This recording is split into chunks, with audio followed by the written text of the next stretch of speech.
पति की सड़क दुर्घटना में हो गई मौत। ससुराल वालों ने बहू, पोते, पोती को किया घर से बाहर। थाने में शिकायत के बाद भी नहीं की गई कार्रवाई। वरीय पुलिस पदाधिकारी के कार्यालय के चक्कर लगा पीड़ित लगा रही है न्याय की गुहार। न्याय नहीं मिलने पर गलत कदम उठाने को कह रही है बात। धनबाद के सराय ढेला थाना क्षेत्र अंतर्गत वन स्थली में रहने वाली रोहिणी सिन्हा अपने पति के मौत के बाद दर दर की ठोकर खा रही है। पति विवेक सिन्हा की मौत सड़क दुर्घटना में वर्ष 2020 में हो गया, जिसके बाद ससुराल के लोग विधवा बहू तथा मासूम पोते पोती को घर से बाहर निकाल दिया। पति के मौत के बाद पीड़िता ने ससुराल वालों के विरुद्ध सराय ढेला थाना में मामला दर्ज करवाया था, लेकिन 1 साल बाद भी अभी तक किसी की गिरफ्तारी नहीं हुई है, न ही न्याय दिलवाया गया है। पटना अपने मायके से आकर अपने ससुराल में रहना चाहती है, लेकिन ससुराल वाले रहने नहीं दे रहे हैं। पीड़िता इसी को लेकर वरीय पुलिस पदाधिकारी के कार्यालय के चक्कर लगा रही है। ससुराल वालों की गिरफ्तारी तथा उसे ससुराल में रहने देने, बच्चे के भविष्य का उपाय करने का गुहार लगा रही है।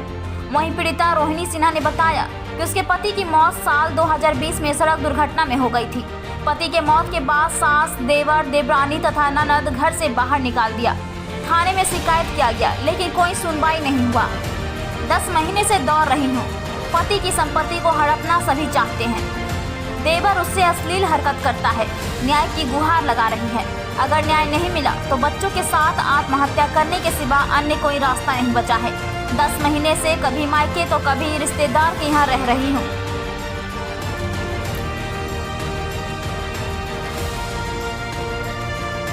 मेरे पति का रोड एक्सीडेंट में डेथ हो गया था 23 अक्टूबर 2020 को। हम लोग यहाँ पे, मेरी सास को कोविड हो गया था, उस वजह से हम लोग यहाँ पे आए थे। हम ऐसे पटना रहते हैं। मेरा ससुराल या वनस्थली कॉलोनी शक्ति अपार्टमेंट विंग 1 में है, सराय ढेला थाना क्षेत्र पड़ता है। और मेरे पति की डेथ के बाद मेरे ससुराल वाले मुझे बहुत प्रताड़ित कर रहे हैं। वो लोग मुझे घर में रहने नहीं दे रहे हैं। मेरे साथ बहुत मारपीट, और दोनों बच्चों को भी घर से, हम तीनों के घर से बाहर निकाल दिए हैं। मेरी सास का कहना है कि जब मेरा बेटा मर गया तो तुम लोग का भी मेरे घर में कोई जगह नहीं है, तुम लोग भी जाके कहीं डूब मरो, हम ये सब जो भी है मेरा घर है, हम तुमको घर में रहने नहीं देंगे। मेरे देवर, देवरानी सब लोग इसमें सर मिले हुए हैं। मेरी एक ननद है जो सासाराम में रहती हैं, नाम अभिषेक सिन्हा, और मेरी देवरानी का नाम शिल्पी सिन्हा, और मेरी जो ननद हैं वो छोटी वाली ननद हैं, उनका नाम है प्रतिभा सिन्हा, उनके हस्बैंड का नाम संतोष सिन्हा है। ये सब मिलके सर मेरे साथ झूठ बोल के भी शादी हुई है मेरी।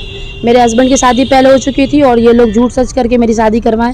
शादी के बाद मुझे पता चला कि मेरे हस्बैंड की पहले शादी हो चुकी है, और फिर भी इन लोगों का सर हम सपोर्ट किए। सब कुछ ज़िंदगी जैसे चल रही थी, लेकिन जब इनकी डेथ हो गई, इनकी डेथ के बाद ये लोग मुझे एक्सेप्ट नहीं कर रहे हैं। मेरे बच्चों को मुझे घर से निकाल दिए। तो उसके बाद फिर 23 अक्टूबर 2020 को डेथ हुई थी मेरे पति की, और अभी मैं उसके बाद मुझे ये लोग घर से निकाल दिए। किसी तरह काम किया, जो भी हुआ उस दौरान बहुत प्रताड़ित किया ये लोग। मेरे बच्चे की थाली से खाना छीन ले गया।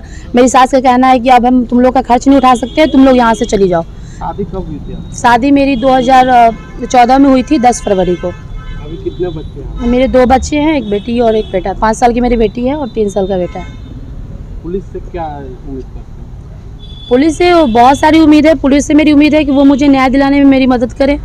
हम लोग दोनों बच्चे के भविष्य का वो लोग देखें, वो लोग का सबसे सही करे। जो वो लोग मेरे साथ अन्याय किया जा रहा है उस पर न्याय करे, वो लोग मुझे न्याय दिलाएं। कोर्ट का दरवाज़ा ही खटखटाएंगे, और मेरे पास कोई दूसरा रास्ता नहीं है। अगर मुझे न्याय नहीं मिला तो मैं फिर तीनों बच्चों के, हम तीनों फिर कुछ ऐसा करेंगे सर जो नहीं होना चाहिए। हम लोग तीनों आत्महत्या कर लेंगे। इसके अलावा हम लोग के पास कोई उपाय नहीं है। सब तरह से थक गए। 10 महीने से हम 2 बच्चों को लेके भटक रहे, इधर उधर भटक रहे, कभी रिलेटिव के यहाँ, कभी इधर उधर, समय किसी तरह से काट रहे हैं। 2 बार यहाँ पे आए हैं, दोनों बार मुझे घर से गाली गलौज मारपीट करके निकाल दिया गया। इस बार तो घर में घुसने भी नहीं दिया गया। रात भर हम बेसमेंट में वहाँ पे रात गुजारे, और उसके बाद मेरा देवर भी मेरे साथ बहुत बदसलूकी करता है। उल्टा सीधा मुझे गाली गलौज 10 तरह की अश्लील बात बोलता है, अश्लील हरकत करता है मेरे साथ।